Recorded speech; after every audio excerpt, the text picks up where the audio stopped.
A maré baixa deixava um cheiro de sal, misturado a barro em Jaraguá, e aquele odor grudava na roupa, na pele e no pensamento como uma promessa de chuvas tardias, quando Juliana Albuquerque, jornalista recém-saída de um jornal de bairro, atravessou a rua Sá e Albuquerque ao amanhecer e percebeu que a cidade parecia segurar a respiração.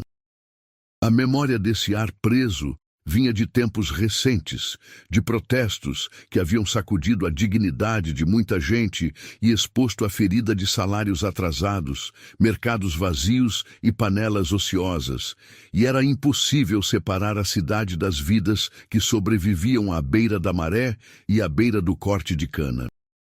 No final daquele inverno, Juliana recebeu uma carta de papel áspero, dobrada em 4, trazida por um rapaz a pé que não disse o nome e apenas pediu que ela lesse com o coração, explicando que alguns homens empregados numa frente de trabalho para a safra haviam sumido de uma hora para outra, depois de uma noite tumultuada próximo a uma usina de cana, e que ninguém na vila queria falar alto sobre aquilo, porque a palavra no campo é como fogo em palha, pega fácil e se espalha longe.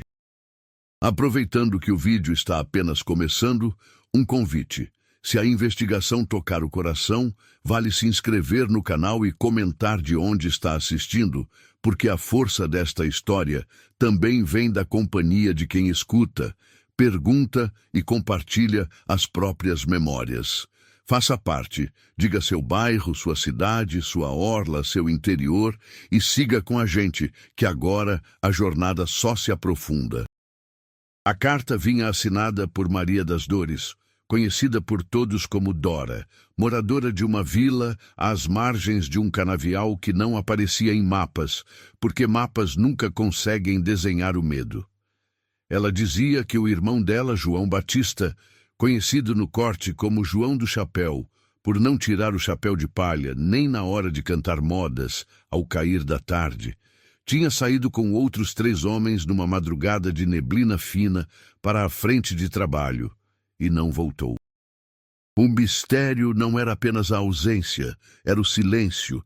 A empreiteira não registrava os nomes, a usina terceirizava, a polícia dizia que precisava de um boletim oficial, e o boletim ficava preso em gavetas onde ninguém conhecia os números de telefone certos, porque naquele tempo os números de telefone certos eram a diferença entre uma resposta e um corredor escuro. Juliana apertou a carta em punho e sentiu o papel ranger, como se a própria história pedisse para respirar, e desceu rumo à parte baixa de Maceió, com o sol levantando cor de cobre atrás dos prédios, atravessando os galpões onde carretas dormiam, a muito além do ponto das marisqueiras que arrumavam a banca de sururu, o cheiro denso do mar misturado a diesel, escamas, tabaco e o coro dos primeiros ônibus nas linhas do Benedito Bentes e do Tabuleiro do Martins. No terminal improvisado, comprou um pastel que se partiu em migalhas sobre a lápide cinza do chão e perguntou a um cobrador sobre a melhor forma de chegar à vila. O cobrador falou baixo, como quem teme as paredes, e disse o nome da usina com cuidado, queimando as sílabas na língua. Ali ninguém gostava que uma jornalista fosse fuçar na vida alheia, porque vida alheia, quando se fala de cana, é também a própria vida. Repetiu 2 vezes que ninguém quer confusão e apontou o caminho. Pegar um ônibus até o bairro São Jorge, atravessar a rua estreita com o arame farpado amassado, seguir por uma estrada de barro que noutros tempos havia sido rota de carroça e prestar atenção aos cachorros soltos. Juliana guardou o caderno no bolso de trás e a caneta na gola da camisa, e enquanto o ônibus sacolejava, observou o mosaico de Maceió pelos vidros suados. Um homem de bigode grosso, batendo no volante num semáforo com a seta quebrada, uma mulher com um bebê adormecido no peito, uma senhora dobrando sacolas de feira, 3 adolescentes ouvindo forró em volume baixo e rindo do nada. No rádio do motorista, uma voz grave lembrava que o povo tinha coragem, que os tempos eram duros e que a dignidade de Alagoas não cabia em notícia de rodapé. Na vila, a terra vermelha se enferrujava embaixo das sandálias e os quintais tinham galinhas soltas, um varal de roupas muito coloridas, uma cadeira de balanço que rangia sem ninguém sentado. Dora esperava na soleira, rosto fino, olhar que pesava uma vida de esperas, e apertou a mão de Juliana com a força de quem diz sem falar: não solta, não desiste, não corre. Convidou para entrar, ofereceu café passado em coador de pano e colocou sobre a mesa uma sacola amassada com o chapéu de palha do irmão e uma fita azul desbotada, dessas que ele prendia na aba quando a sorte pedia um gesto. Dora contou que João tinha um riso fácil e um jeito metódico para afiar o facão, que tinha um calo na mão direita que parecia um mapa, que guardava as unhas limpas como se isso fosse um compromisso com sua própria dignidade. Naquela madrugada, ele saiu com 2 primos, Severino e Leandro, e com um vizinho de casa, Antônio, e disse que voltaria antes do pôr do sol, porque no fim do dia tinha prometido consertar o telhado do galinheiro. Não voltou. O facão ficou pendurado num prego, e o telhado do galinheiro começou a pingar nas noites de chuva. Juliana anotou tudo, mas mais do que anotar, escutou o barulho do escoamento d'água no quintal, o som de um rádio muito baixo em outra casa, a risada de uma criança na rua, o ronco de um caminhão longe, e pensou no modo como a vida insiste em continuar mesmo quando arranca um pedaço de si.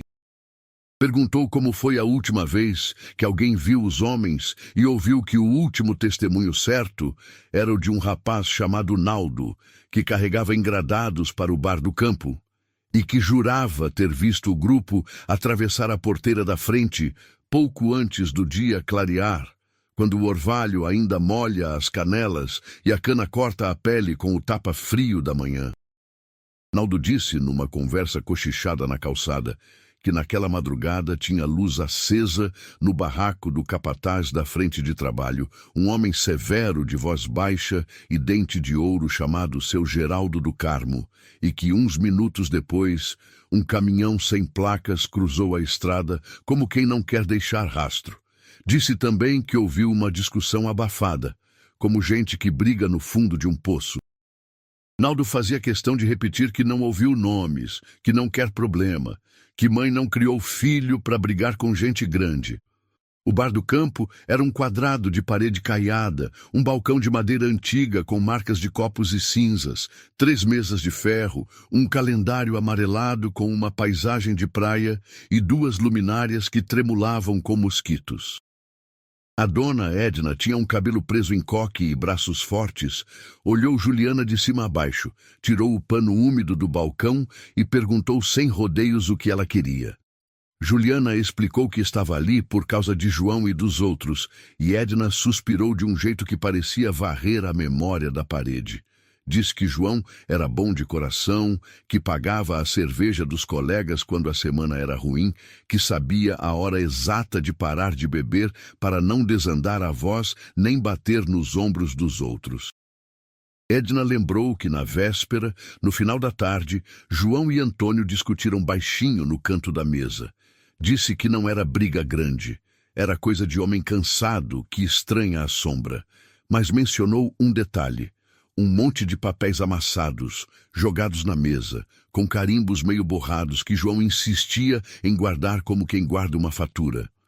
Papéis não seguros para quem só quer cortar cana, disse ela. Papéis que trazem gente que a gente não quer por perto. A pista dos papéis arranhou uma ideia na cabeça de Juliana. Papéis com carimbos significavam contratos, autorizações, promessas de pagamento ou talvez denúncias. Havia rumores naquele tempo de trabalhador que recebia menos do que o prometido, de turnos estendidos, de equipamentos que não chegavam, de alojamentos superlotados cheirando a mofo, suor e sais de pele. Havia também relatos de desavenças entre empreiteiros e pessoal da vila, sobre quem tinha direito a indicar turma, quem assinava a lista, quem chegava primeiro no ônibus que levava para os talhões. O caminho ficava mais intrincado. Desaparecer 4 homens não é algo que o vento leve e sumiu. É preciso estrada, é preciso esquina, é preciso ouvido que não fala e boca que não vê. Juliana anotava tudo, e vez por outra, tocava o chapéu de João com a ponta dos dedos, como se assim pudesse chamar de volta a cena exata do último passo dado. Na delegacia do bairro mais próximo, as paredes eram altas e o saguão cheirava a café recalentado e papel úmido, e um ventilador de teto cortava o ar com barulho de hélice cansada. O escrivão, de bigode fino e olhos fundos, perguntou pelo boletim e respondeu, com uma calma que dava raiva, que a investigação dependia da formalização por familiar e de informações mínimas de rota e de horário. Dora, que a esta altura já ficava pequena numa cadeira grande, falou com voz firme que tinha ido 2 vezes, que tinha levado os nomes inteiros, que tinha mostrado o chapéu, a fita e que nada andava. O delegado apareceu à porta, ajeitou o cinto e pediu que Juliana não gravasse nada, mas ouviu com atenção. Deu uma resposta que, no fundo, era um pedido de paciência, que aquilo tudo era delicado, que tais casos precisavam de cabeça fria, que o campo tinha seus códigos e que a gente não consegue entrar de qualquer jeito. Prometeu enviar uma viatura até a usina, conversar com o capataz, ver listas de presença. Juliana agradeceu, mas saiu com a sensação de que promessas na delegacia, quando não tem hora marcada, costumam se perder na poeira das prateleiras. No caminho de volta, o céu abriu um azul estalado por entre nuvens gordas e o ar ficou mais pesado, como se anunciasse chuva de fim de tarde. Juliana pensou em como a cidade baixa abraça o mar, e o mar abraça a cidade. Mas ali, no alto dos canaviais, o campo abraça o silêncio, e é esse abraço que chama o medo pelo nome. Dora apertou os olhos quando ouviu no rádio que boatos atrapalham, e repetiu como uma reza que não queria boatos, queria gente. A frase voltou a cada hora como um sino. Não quero boatos, quero gente. Em casa, nesse mesmo dia, Juliana guardou as anotações, separou as falas por nomes e horários, riscou com caneta vermelha as coincidências, luz no barraco do capataz, caminhão sem placa, papéis com carimbo, discussão baixa, promessa de voltar antes do pôr do sol. E um detalhe, que a mente retorna como quem cutuca a brasa. A fita azul na aba do chapéu, desbotada, mas presa com um nó tão firme que parecia juramento. No dia seguinte, Juliana voltou à vila com uma proposta diferente. Conversar com o pessoal do transporte que levava os cortadores para os talhões. O motorista, um homem chamado Almir, tinha o hábito de coçar a testa antes de responder, e um olhar de quem já viu muita estrada numa vida curta. Almir disse que, naquela madrugada, o ônibus de linha não passou na frente de trabalho, porque alguém avisou que a turma sairia num caminhão. Disse também que não conhecia o caminhão, que não era da frota de ninguém da vila, e que isso é estranho, porque veículo estranho na estrada de barro tem cheiro de notícia. Ao falar, Almir mexia num chaveiro com um pequeno chifre de boi polido, e à medida que discorria, o chifre batia no metal com som oco, marcando o tempo das palavras. Ele acrescentou uma imagem que não saía da cabeça. Ao longe, depois que o caminhão passou, ele viu poeira levantando em 2 pontos da estrada, como se 2 veículos seguissem em sentidos opostos, um para os fundos da usina, outro cortando rumo a uma estrada vicinal que, se a gente seguir sem errar, vai dar nos fundos de um depósito de ferramentas e lá, dizem, é um lugar onde caminhões dormem sem perguntar que horas são. O depósito era uma clareira de terra batida com barracões de telha de amianto, um cheiro de óleo queimado que ardia, pneus empilhados feito muralhas e um cachorro amarelo que deitava sobre tábuas quentes. O proprietário, chamado Eustáquio, era um homem de barba rala e um olho ligeiramente vesgo, que falava com cuidado, como quem mede a distância das palavras para não tropeçar. Ao ouvir o motivo, Eustáquio disse que na madrugada anterior àquela do desaparecimento, ele tinha recebido um caminhão desconhecido pedindo para trocar um pneu. A descrição servia a qualquer caminhão. Vermelho fechado de lama, cabine arranhada, sem placas visíveis. Mas Eustáquio se lembrou de uma coisa. No banco do passageiro havia um gorro de lã pequeno, que não combina com esse clima, e um pacote de pão aberto. No chão, no lado do motorista, havia um papel amassado com um carimbo borrado, o tipo de carimbo que Edna tinha visto no bar. Juliana perguntou se ele ainda tinha o papel. Eustáquio suspirou, remexeu numa gaveta cheia de parafusos, fitas isolantes e contas antigas, e puxou um pedaço de papel amarelado. Era um recibo de adiantamento de pagamento, com uma assinatura que parecia o rastro de uma vara no brejo, quase ilegível. No canto, um carimbo com o nome de uma firma empreiteira, mas um dos nomes estava cortado, como se uma faca tivesse passado por cima. Essa foi a primeira pista concreta que cabia na palma da mão. Juliana tirou do bolso um envelope e guardou o papel com um cuidado que parecia gesto de quem guarda uma relíquia. Antes de sair, agradeceu e perguntou se alguém mais vira algo. Eustáquio, coçando a cabeça, lembrou que o caminhão tinha um cheiro doce e entranhado, quase melado, que não era diesel nem cana moída, mas alguma coisa de açúcar velho. O cheiro grudava no nariz e na língua. Juliana conectou o cheiro ao dia em que visitara uma moenda antiga e sentira o mesmo odor de açúcar queimando no fundo da panela. Talvez fosse o que chamavam de fundo do tacho, o açúcar que passara do ponto. O detalhe parecia pequeno, mas pequenos detalhes são pedras que calçam a estrada para que os pés não afundem no barro. Ao voltar para a vila, Juliana encontrou Dora à beira do fogão a lenha, mexendo um feijão que estalava como chuva grossa no telhado. Ao ouvir sobre o papel e o cheiro, Dora respirou fundo e fez um gesto de benzer o próprio nome, e disse que João guardava, alisado, um cartão de visita da empreiteira responsável por parte das turmas, e que esse cartão tinha o mesmo carimbo, redondo, com letras muito pequenas, uma delas tremida. Abriu uma caixinha de sapato e tirou o cartão, que mostrava um nome de fantasia e um telefone que já não chamava. Apenas ficava mudo. Os dois objetos, o recibo e o cartão, falavam a língua dos que prometem e não cumprem. Juliana percebeu que a narrativa precisava de outra voz, alguém de dentro da usina. A usina ficava a uma distância que o mapa não contava, porque os mapas esquecem as ladeiras e os desvios, e quando a gente vai a pé, distância tem outra medida. Do lado de fora, a chaminé alta cuspia um sopro branco que se desfazia no céu e o ar tremia de calor, mesmo no fim da tarde. O guarda da guarita, um homem magro com um boné baixo, pediu o nome, anotou num caderno com páginas amarronzadas e disse para esperar pelo capataz. Enquanto esperava, Juliana contou caminhões.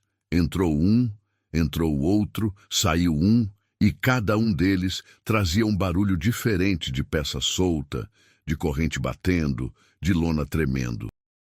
Veio o capataz, não o seu Geraldo do Carmo, mas um substituto, José Raimundo, que falou que o outro estava em viagem e que não podia adiantar nada sem a gerência.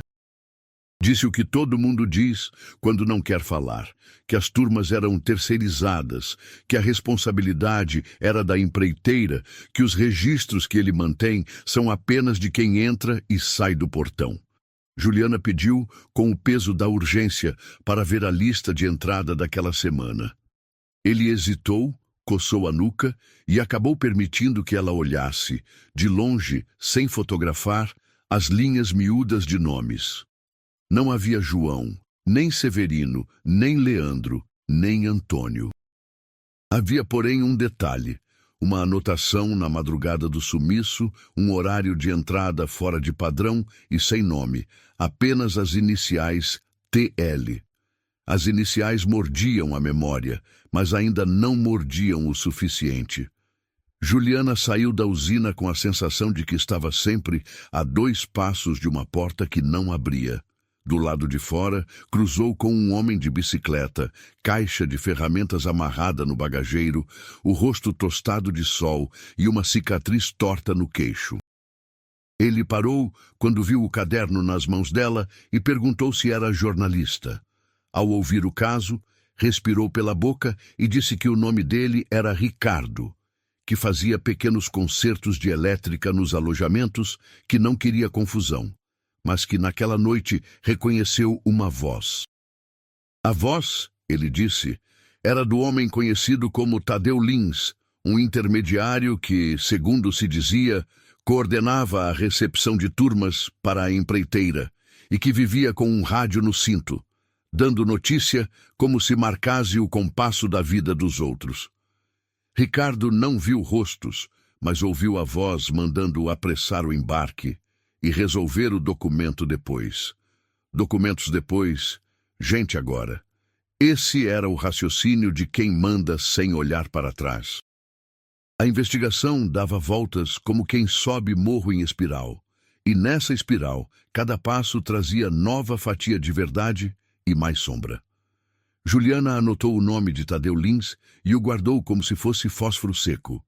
A noite caiu com um vento morno que carregava o cheiro dos fornos, a paisagem fez barulho de cigarra e a vila parecia morder o lábio para não chorar. Nesse momento, a frase de Dora voltou. Não quero boatos, quero gente. Juliana, deitada numa rede emprestada, ouviu ao longe um motor roncar e parar, como se a máquina estivesse indecisa entre ficar e ir. E no escuro, segurando o caderno junto ao peito, repetiu as palavras, não como reza, mas como compromisso. Não boato, mas gente, não sombra, mas nome. No terceiro dia, Juliana acordou antes do sol e foi ao mercado de Bebedouro, onde a proximidade com outras vilas trazia gente que sabe de carretas e fretes. Entre barracas de legumes brilhantes ainda de orvalho e facas que rachavam o som do alumínio, ela encontrou um homem chamado Zé Pequeno, que de pequeno só tinha o apelido. Ele era carreteiro que vez por outra pegava frete noturno e conhecia a música dos motores. Ao ouvir sobre o sumiço, Zé Pequeno passou a mão no queixo e disse que nas últimas semanas alguém vinha pagando para transportar material de manutenção no intervalo da madrugada, sempre sem nota, sempre com pressa. Disse que uma vez ele recusou, porque a balança da estrada não perdoa quem erra peso e que quem topa o serviço em geral aparece de fora, de uma cidade vizinha, para ir e voltar sem deixar cheiro. Quando Juliana perguntou por um caminhão vermelho sem placa, Zé Pequeno apertou os olhos e apontou um companheiro ao fundo, conhecido por Maciel, que tinha um irmão de oficina lá pelas bandas do Tabuleiro do Martins que vive recebendo favores da noite. Maciel anotou um nome num papel oleoso, e o nome parecia caber em todos os bolsos. Oficina do Marcelo Nascimento, atrás de uma vendinha com fachada amarela, perto de uma casa onde um cachorro dorme no telhado. As pistas, quando começam a chamar outras pistas, fazem um som particular, como conta de vidro batendo em outra conta. Juliana seguiu até a oficina, num terreno seco com coqueiros inclinados e um sol que cortava o couro da nuca. Marcelo Nascimento, de mãos cheias de graxa e sorriso fácil, disse que não mexe com coisa errada, mas quando viu o recibo de adiantamento no nome da empreiteira, o sorriso sumiu. Abaixou o tom e explicou que às vezes chegam caminhões que precisam de ajuda urgente e que a gente não pergunta muito quando o pagamento é em dinheiro vivo. Contou que na madrugada do sumiço, um caminhão com lona desbotada e cabine vermelha aparecera com o assoalho do baú batendo, desajustado, e pediram para reforçar os parafusos que prendiam uma divisória interna. Divisória interna? Juliana perguntou, e Marcelo encolheu os ombros. Às vezes é para carregar coisa diferente sem misturar, sabe? Ferramenta de um lado, material do outro. Enquanto falava, Marcelo tirou de uma prateleira um parafuso longo e mostrou as marcas de aperto recente. E então, sem que Juliana perguntasse, abriu uma lata de conserva com coisas velhas, arruelas, clipes, pedaços de metal e, no fundo, um pedaço de plástico azul ligeiramente sujo, que lembrava um lacre de embalagem com o número de uma série escrito à mão que, com o tempo, tinha se apagado. Ela tocou o plástico e pensou na fita azul do chapéu. Azul é uma cor que volta. Juliana anotou a palavra divisória com letras grandes. Uma divisória pode esconder, pode separar, pode silenciar. O caminhão com divisória sem placa, passando numa madrugada que mudou o rumo de 4 famílias, não era coincidência. Ainda assim, a narrativa precisava ser honesta. Segredo se desfaz quando mal apertado. Se o caminhão levou homens, por que ninguém ouviu gritos? Se levou papéis, por que papéis seriam tão urgentes a ponto de saírem antes do ônibus de linha? As perguntas antigas voltavam com roupa nova. E foi na casa de uma vizinha de Dora que surgiu um fio diferente.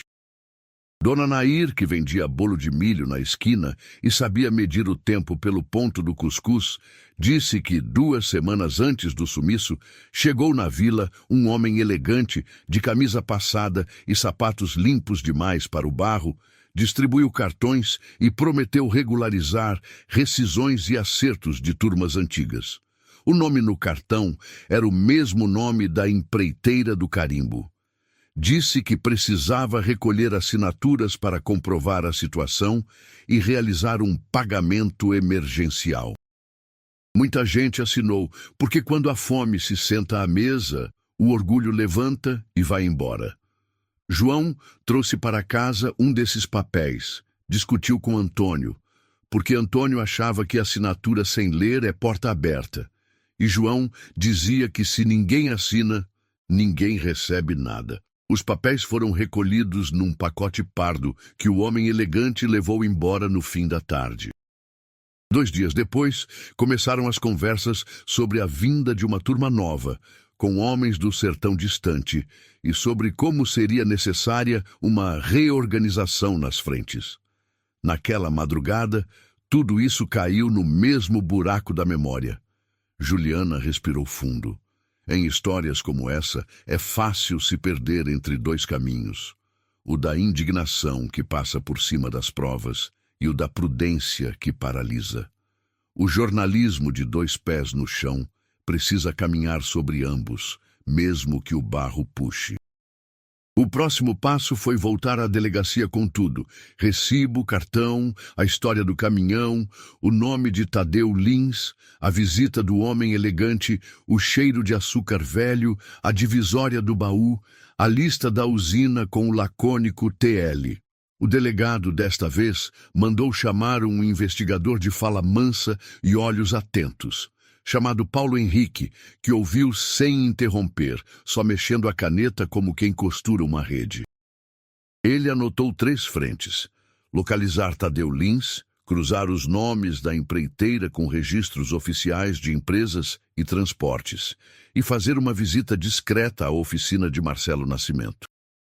Pediu paciência uma vez mais, mas colocou 2 agentes numa viatura que realmente saiu, levantando poeira de verdade, e isso, por si, já era avanço. Enquanto a viatura se distanciava, Juliana voltou ao bar de Edna. Precisava ver os papéis mais uma vez, ainda que apenas na lembrança coletiva. Edna limpava copos, o rádio sussurrava um programa que tocava música de fim de tarde, e o bar cheirava a cebola refogada e cerveja derramada. Num canto, um homem sozinho mexia num maço de cigarro sem acender, girando as mãos como quem reza em silêncio. Juliana pediu água, e Edna, sem perguntar, colocou um pires com 2 pedaços de bolo de caco. Foi ali que um taxista que fazia ponto por perto, seu Orlando, contou uma história que parecia pequena, mas tinha peso de pedra. Naquela madrugada, por volta de 1 hora sem nome, ele foi chamado para uma corrida estranha, em que um homem pediu para ir até uma estrada vicinal que dá para os fundos da usina, mas pediu para ser deixado um pouco antes e terminou a pé. Seu Orlando disse que reconheceria a voz do passageiro, e quando Juliana disse Tadeu Lins, ele assentiu com a cabeça e tocou a ponta do boné como quem desliga uma lembrança que dá azar. A noite caminhou com pressa, e ao voltar à vila, Juliana encontrou um grupo pequeno na casa de Dora, filhos no colo, mulheres com olhos cansados de esperar, um senhor que segurava o terço como se fosse corrimão. Juliana falou o que sabia, medindo cada verbo, e prometeu seguir. No meio da fala, uma criança encostou a cabeça na janela e disse que viu, num fim de tarde, uma fita azul caída na beira da estrada que leva ao depósito de ferramentas, mas que quando voltou para pegar, não achou mais. A fita azul, de novo. A cor se tornava uma linha. Juliana anotou o trecho exato da estrada, descreveu as árvores, um poste inclinado, um bueiro aberto, e decidiu que ao amanhecer faria o caminho a pé, olhando para o chão, como quem procura sementes perdidas. Enquanto isso, em outro canto da cidade, Paulo Henrique sentava à mesa com a lista de nomes e cruzava os registros da empreiteira e das firmas associadas com o cadastro público. O exercício de cruzar registros tem o mesmo som de quem procura correspondência antiga em gaveta, papel por papel, a verdade começa a cheirar mofo. O que apareceu primeiro foi uma incongruência.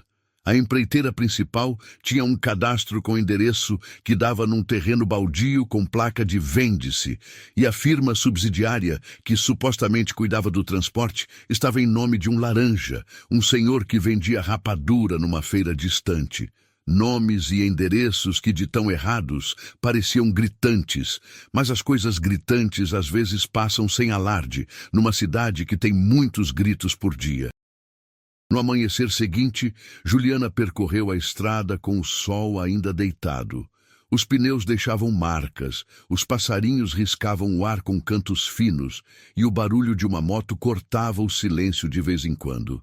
Chegando ao trecho onde a criança indicara, encontrou, prensado na lama seca, um pedaço de tecido azul, não exatamente fita, mas algo que poderia ter sido uma alça de saco ou uma tira de embalagem, com um fio solto que se desfiava em brilho fosco. Ao lado, marcas de pneu duplas, novas o suficiente para ainda desenharem a espiral do desenho, antigas o suficiente para terem perdido o relevo. O coração bateu no pescoço e ela fotografou com a memória, porque ali ninguém deveria ver um celular apontado. No barranco, um vidro marrom de remédio vazio, sem rótulo, rolava com o vento. O conjunto de detalhes é como uma charada. Nenhum diz tudo, mas todos juntos apontam a mesma direção. Ao meio-dia, o calor escorria pelo rosto, e Juliana sentou à sombra de um umbuzeiro baixo, mastigando um pedaço de pão com queijo que Dora tinha colocado numa sacola de pano. A fome no campo é diferente. Ela se mistura com a poeira e com o cansaço nas pernas. Um carro velho se aproximou levantando poeira e parou devagar. Um homem desceu. Era o capataz ausente, seu Geraldo do Carmo, reconhecido pelo dente de ouro que dourava o sorriso triste e pelos olhos estreitos de quem pesa as palavras no bolso antes de gastar. Ele disse que soube das perguntas, que aquilo podia ser mal interpretado, que muita coisa acontece fora da nossa vista e que o melhor era cada um no seu lugar.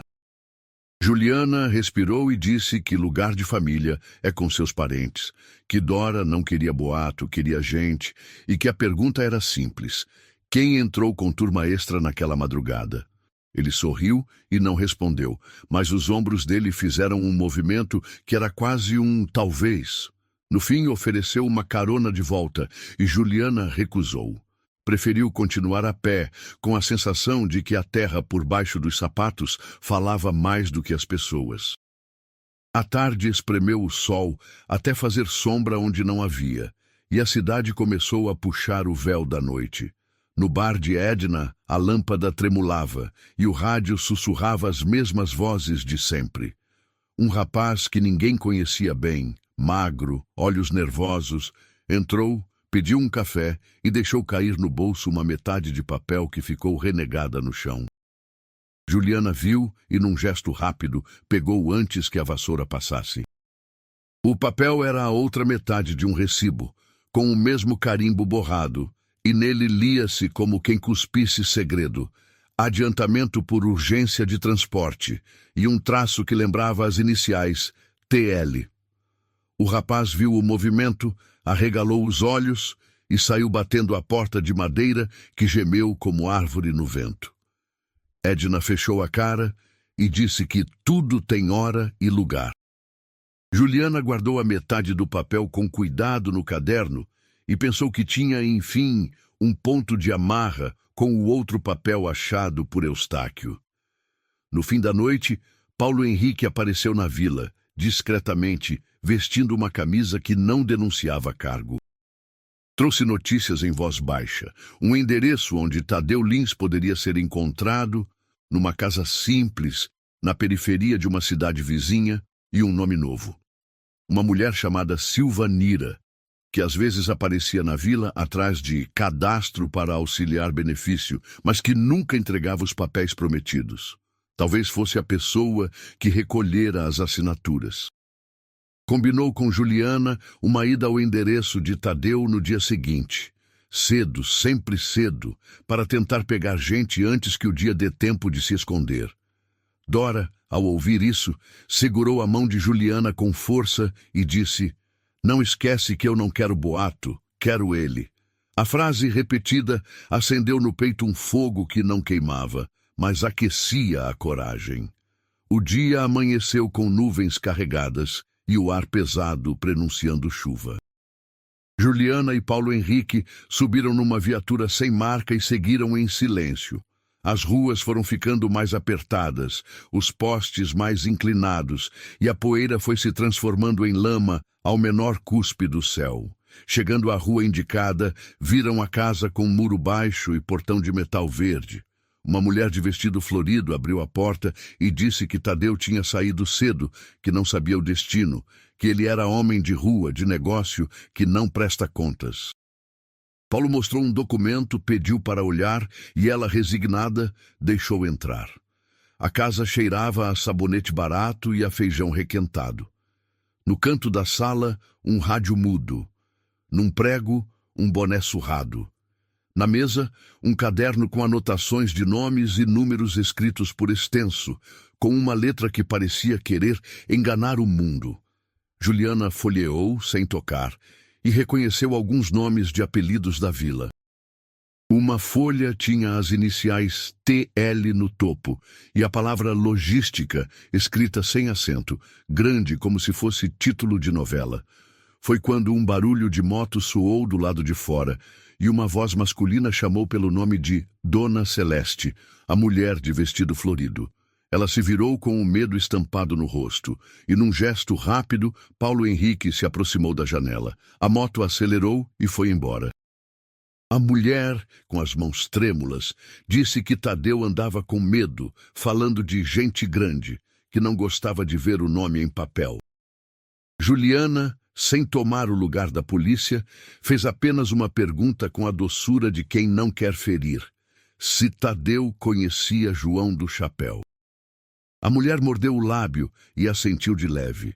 Disse num fio de voz que Tadeu falava que João era homem certo, mas teimoso. A teimosia é o apelido da dignidade quando o mundo pede silêncio. Ao sair, Paulo Henrique disse que precisava oficializar uma intimação. Juliana, por sua vez, voltou à vila com a sensação de estar cada vez mais dentro de um funil.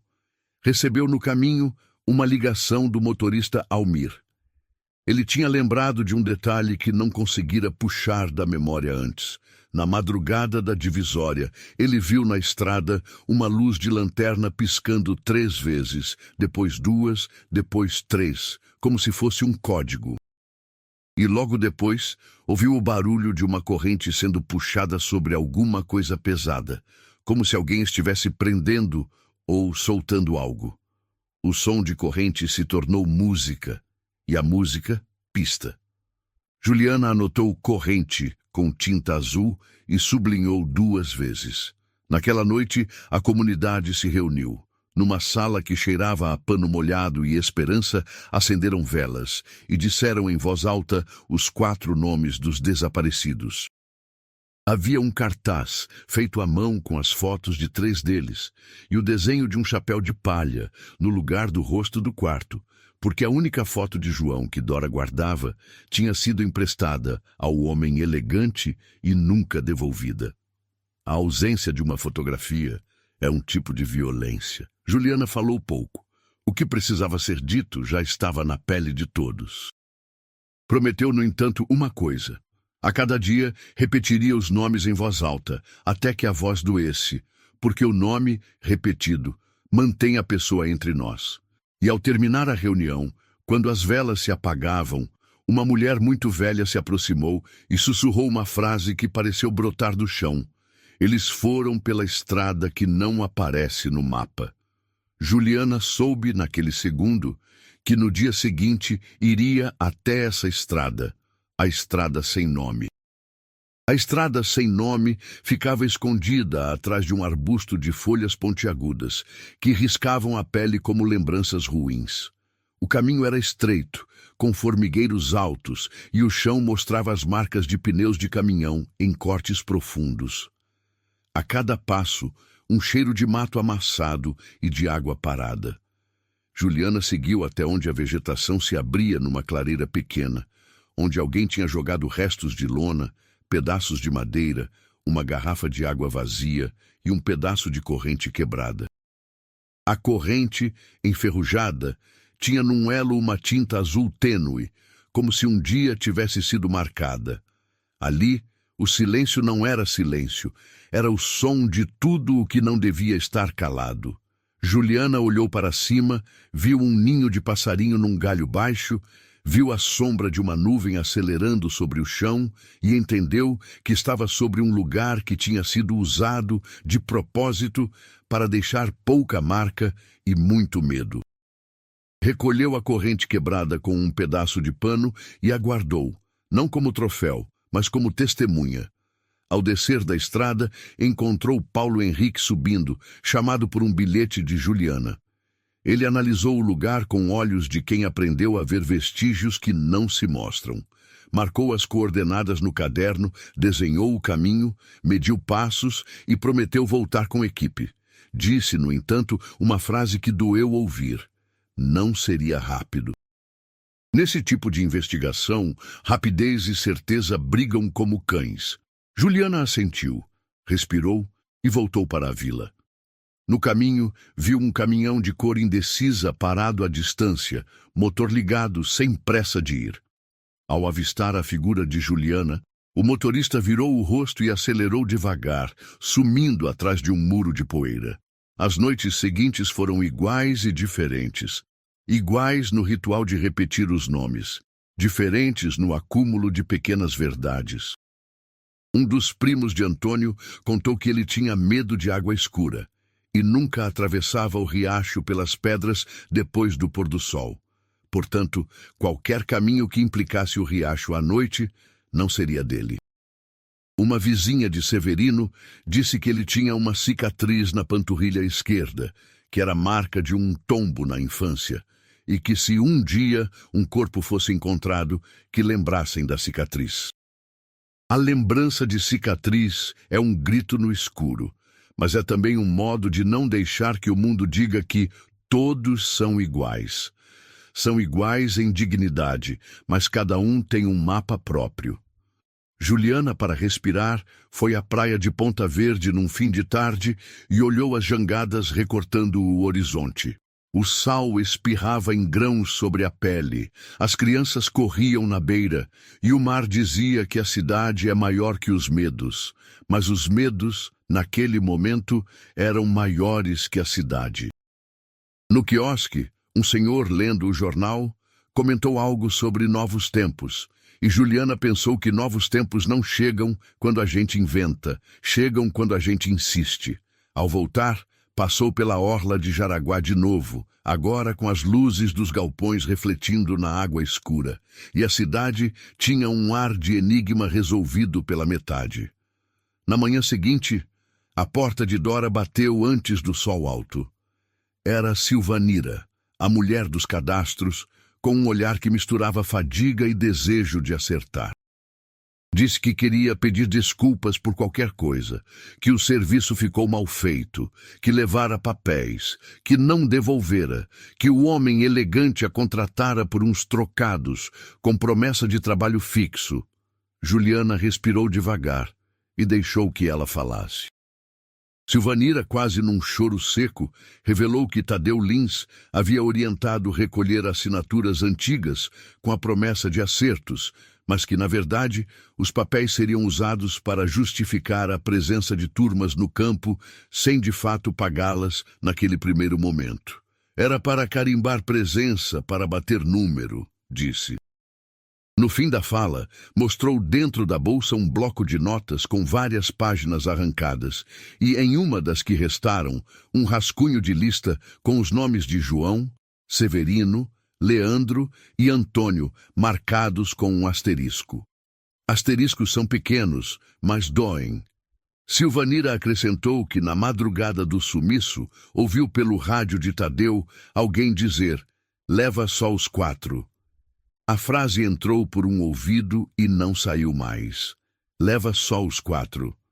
4 nomes, 4 vidas, 4 famílias. Silvanira disse que não sabia para onde, que também tinha medo, que gente grande era a expressão que mais tinha ouvido e que agora não conseguia dormir. Dora, que até então ficara calada, levantou e disse, com uma tranquilidade que era lâmina: "Não me venha com medo que justifica omissão. Medo a gente respeita, mas nome a gente fala."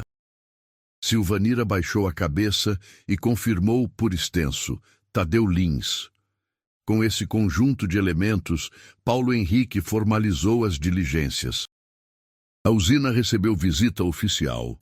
A empreiteira foi intimada a apresentar contratos e registros, as rodovias foram notificadas a checar imagens de câmeras antigas em pátios de pedágio e a oficina de Marcelo Nascimento foi chamada para prestar esclarecimentos. Em cada uma dessas frentes, a diferença entre mito e fato foi sendo aparada. Na usina, confirmou-se a anotação TL em horários atípicos na madrugada. Na empreiteira, descobriu-se que muitos contratos estavam em branco com carimbo já aplicado. Na oficina, houve reconhecimento do caminhão vermelho que chegara para ajuste de divisória. Tudo apontava numa direção, mas faltava o essencial. Cadê os homens? Um caso sem corpo pesa sobre os ombros de todos, porque a dor fica suspensa, e a suspensão é um músculo que cansa. Foi então que uma notícia veio do mais improvável dos lugares: o depósito de ferramentas de Eustáquio.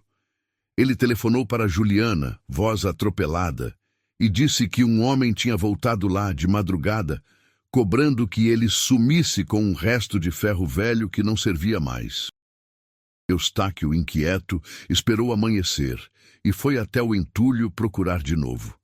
Entre pedaços de metal e parafusos, encontrou um pedaço de madeira com marcas de unha e um fio de tecido azul preso num prego. Não era prova que cantasse sozinha, mas era uma voz no coro.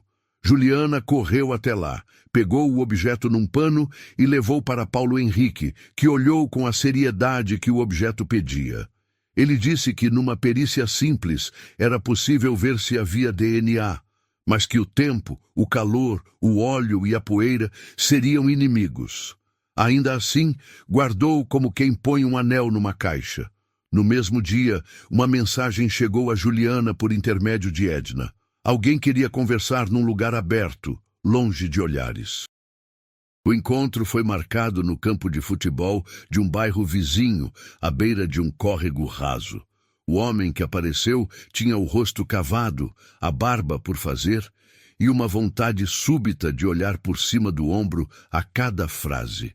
Disse que trabalhava nas sombras do transporte, que não era mau, mas que fazia o que dava para sobreviver. Contou que, na madrugada do sumiço, o caminhão com divisória seguiu pela estrada sem nome e parou na clareira, onde outra caminhonete esperava. Houve uma discussão sobre o que fazer se dessem falta, e alguém falou: ninguém dá falta de quem está fora do papel. A frase era um soco. Fora do papel, fora do mundo. Ele disse que sim, carregaram 4 homens, que 2 estavam conscientes e 2 dopados com remédio misturado na água, e que o destino era uma construção abandonada perto de uma pedreira desativada, onde o barulho da quebradeira antiga ainda ecoava nas paredes. O homem desenhou no chão, com um graveto, o caminho até esse lugar. O desenho tremia, mas era firme. Na manhã seguinte, Paulo Henrique foi com uma pequena equipe ao local indicado. Juliana não foi, porque esse era o tipo de passo que obedecia a protocolos. Esperou, com o coração firme e o estômago revoltado, sentada na cadeirinha de plástico de Dora, que passava pano no chão sem olhar as mãos. O tempo se arrastou como fila de banco. Quando a viatura voltou, o rosto de Paulo Henrique trazia 2 verdades. Tinham encontrado sinais de ocupação recente, lenços usados, cascas de fruta, marcas de corda em uma viga de madeira e, no canto, um amontoado de cinzas com restos de lona queimada. Nada de corpos. Pistas que falam, mas não gritam. Juliana chorou sem som. Dora segurou seus próprios ombros para não tremer, e a vila inteira sentiu, por um instante, que o mundo tinha mais uma camada de invisibilidade. Para não ceder, Juliana fez o que melhor sabia. Voltou aos nomes e às pessoas. Visitou a casa de Severino, onde uma menina desenhava o pai com lápis preto e dizia que ia pintá-lo de azul, porque azul era a cor da fita do tio João. Foi à casa de Leandro, onde a mãe contava sempre a mesma história de quando ele trouxe leite para a avó num fim de tarde difícil, e isso a fazia sorrir em lágrimas. Na casa de Antônio, uma cuia com água e uma flor improvisada em cima de um prato fundo lembravam a ausência. As lembranças são objetos que ressoam. E em cada casa Juliana repetia: não quero boatos, quero gente. A frase, repetida, engordou de sentido. O tempo andou e não andou. A cidade continuou com seus ônibus, seus vendedores de picolé na praia, suas filas de mercado, suas marisqueiras na beira da lagoa, seus torneios de vôlei improvisados na areia, seus vendedores de coco que marretam a casca com destreza, seus pescadores consertando rede, seus feirantes gritando oferta de tomate. E no alto, nos canaviais, a mesma paisagem. O talo cortado rente, o cheiro de folha cortada, a fumaça das queimadas controladas, as botas molhadas de orvalho e lama, o barulho do facão no ritmo do pulso. A vida tem um modo cruel de continuar com um tic-tac indiferente. Foi quando uma denúncia anônima levou a polícia a uma casa simples, nas franjas da cidade, onde encontraram caixas com documentos da empreiteira, sacos com carimbos, almofadas de tinta, listas com nomes escritos por extenso e, em uma caixa de sapatos, fotografias recortadas, entre elas a foto de João, recortada de uma imagem maior de uma festa de São João da Vila, com a fita azul brilhando como se fosse o único azul do mundo. Dora segurou a fotografia como quem recupera o ar. O delegado, desta vez, falou com firmeza. A investigação mudava de patamar. Tadeu Lins foi oficialmente procurado. Seu nome agora corria também em rádios de bairro, nos dizeres curtos que avisam sem falar muito. Silvanira, amparada, prestou novo depoimento e confirmou que reconhecia a voz no rádio dizendo: "Leva só os 4." O cerco se fechou, mas o fecho não estalou. Tadeu desapareceu entre as ruas da periferia como quem sabe virar esquina. Em seu lugar, apareceu um advogado com palavras polidas, afirmando que seu cliente não tinha relação direta com transportes. Foi quando uma câmera de um posto de gasolina revelou em imagem borrada um caminhão vermelho com lona desbotada na madrugada do sumiço, parando por poucos minutos para abastecer. Na cabine, 2 homens. Um parecia usar boné com a aba baixa. Outro, um gorro pequeno. O gorro. De novo, o objeto que Marcelo Nascimento tinha notado no banco. Padrões são fios. O posto ficava a meio caminho da estrada sem nome. O relógio digital da bomba marcava um horário que, escrito por extenso, cabia na sequência de fatos. Ainda não eram as respostas, mas era o contorno de um rosto. O passo seguinte exigiu coragem da vila. Organizaram com cuidado e sem alarde uma vigília em frente à usina, em silêncio, com cartazes com os 4 nomes escritos por extenso e a frase: "Não queremos boatos, queremos gente." A polícia foi informada da mobilização e um promotor público que escutara a história de Juliana compareceu, discreto, caminhando entre as pessoas como quem reconhece ali uma dívida. O capataz, seu Geraldo do Carmo, apareceu atrás do portão, olhos de cabo de faca. E por um momento pareceu que o mundo olhava nos olhos do mundo. Não houve confronto. Houve presença. Às vezes, presença é a maior das investigações. Na manhã seguinte à vigília, um bilhete estava enfiado por baixo da porta do bar de Edna. Dizia com letras tremidas: "Só vão encontrar o que foi enterrado quando a cana crescer." A frase era uma ameaça e uma pista. Paulo Henrique reuniu equipe e máquinas, com acompanhamento do promotor, para vasculhar o entorno da estrada sem nome e da clareira. O trabalho foi lento, cansativo, cheio de poeira nos olhos e de formigas nas botas. Foi também respeitoso, porque ali se cava com a consciência de que o chão tem memórias que não se deve violar de qualquer modo. No 3º dia de busca, encontraram soterrado a pouca profundidade um saco de lona azul com ferramentas quebradas, 2 pares de botas, um pedaço de tecido com sangue velho e uma faca de cabo gasto que Dora reconheceu pelo jeito de lixar do irmão. O sangue envelhecido falaria em laudos. As botas, com os vincos tortos, falavam em memória. Não havia corpos. A resposta, ainda, negava a si mesma. A notícia abriu um caminho para que a imprensa maior aparecesse. Juliana, que vinha cuidando de proteger nomes e detalhes para não estragar a investigação, teve de respirar fundo e entender que a verdade, para sobreviver, às vezes precisa ser compartilhada com quem chega depois. Ela foi procurada por outros repórteres. Respondeu ao que pôde. E repetiu sempre: "Não quero boatos, quero gente." A frase que começou em Dora se transformou em bordão de dignidade. Nas redes de bairro, nos recados de rádio, nas rodas de conversa, a linguagem foi ensinando outras pessoas a dizer sem ódio o que precisava ser dito com firmeza. Na sequência, a reviravolta. Numa operação em outra cidade, por outro motivo, a polícia apreendeu um caderno com anotações de rotas de caminhões clandestinos e lá estavam, por extenso, caminhos que passavam por estradas vicinais de Maceió, com descrições de luz da guarita pisca 3 vezes, 2, 3, corrente no baú, divisória ajustada, sem placa, parar no posto tal, óleo doce pingando. O óleo doce pingando era o açúcar velho. Os detalhes, um a um, costuravam a narrativa como quem reconstrói um pano rasgado, alinhavo por alinhavo.